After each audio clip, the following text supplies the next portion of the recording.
Palantir stock is up more than 1,700% since it hit the NYSE in 2020.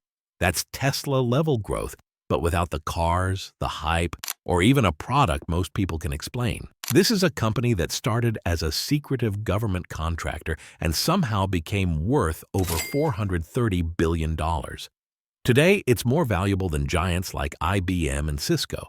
And yet, if you ask 10 people what Palantir actually does, 9 won't have a clue.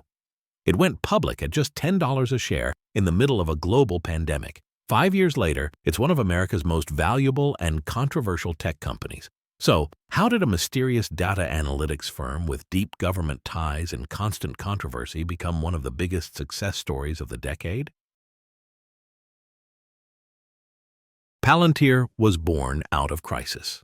In the years after 9/11, Silicon Valley billionaire Peter Thiel and his co-founder Alex Karp believed that America didn't fail because it lacked data. It failed because it couldn't understand it. So in 2003, they built a company to help U.S. intelligence agencies connect the dots before the next attack. Their idea was to create software powerful enough to analyze mountains of data and uncover threats in real time. Early backing came from In-Q-Tel, the CIA's venture capital arm, giving Palantir instant access to the highest levels of government and a reputation for secrecy. But for Karp, it wasn't just about national security. He saw Palantir as a defense for democracy, a moral tech company in an immoral world. 2 decades later, that mission has morphed into something far bigger and far more controversial.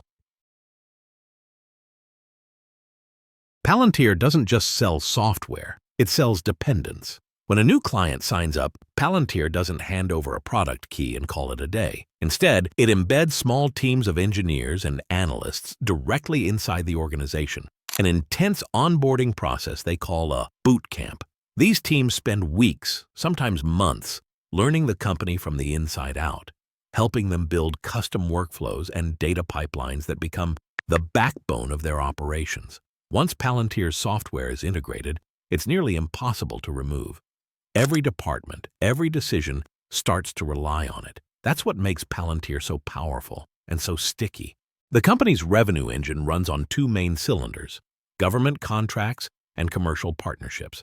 On one side, Palantir works with the U.S. Army, CIA, ICE, and the UK's National Health Service. On the other, it powers decision-making for companies like Wendy's, Lear Corporation, BP, and American Airlines. Government work once made up almost 80% of total revenue, but that's rapidly changing. Thanks to Palantir's AI platform, commercial business is now growing at nearly 90% year over year, from $740 million in 2019 to more than $4.2 billion in 2025. And a customer base that's exploded from 125 to 849, Palantir's growth has been phenomenal. The real explosion in Palantir's growth came after the AI revolution of late 2022. When ChatGPT went viral, it changed the way investors saw the future. Suddenly, artificial intelligence wasn't a sci-fi dream.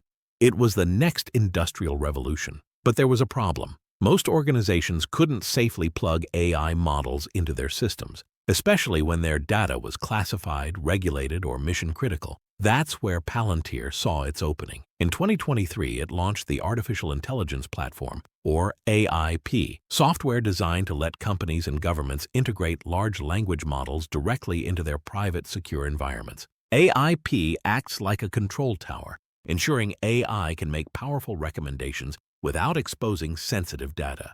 The U.S. Army now uses AIP to process live battlefield data and coordinate decisions in real time. On the commercial side, Lear Corporation uses it to manage tariffs, logistics, and even balance factory lines automatically. Instead of competing for the average user with OpenAI or Google, Palantir is building the infrastructure that lets others use AI responsibly. In the process, it may just end up being the most important part of the AI story. For all its success, Palantir has lived in the crosshairs of controversy. Its software powers some of the most powerful institutions in the world, from U.S. immigration and customs enforcement and border control agencies to the Israeli and Ukrainian militaries. And that's exactly what makes people uneasy.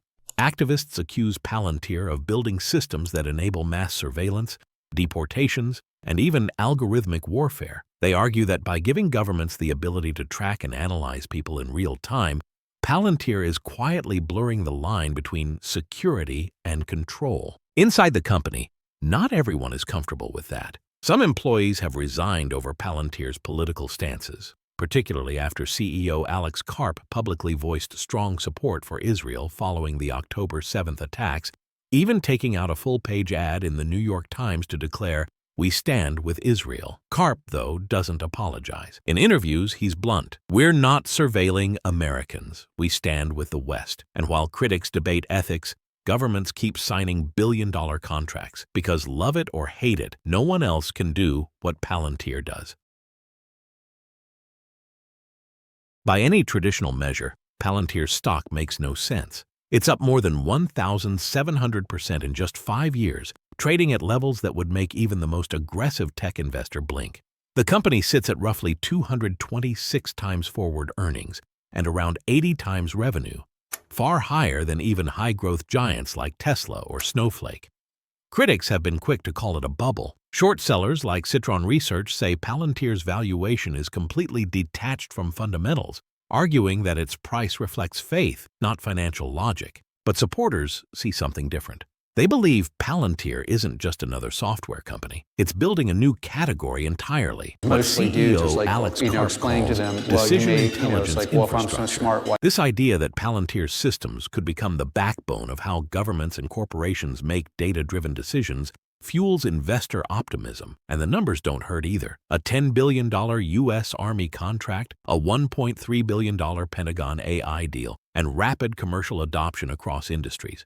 So, is Palantir absurdly overvalued, or simply priced for the world it's creating? The market hasn't decided yet, but one thing's clear: Palantir is now playing in a league of its own.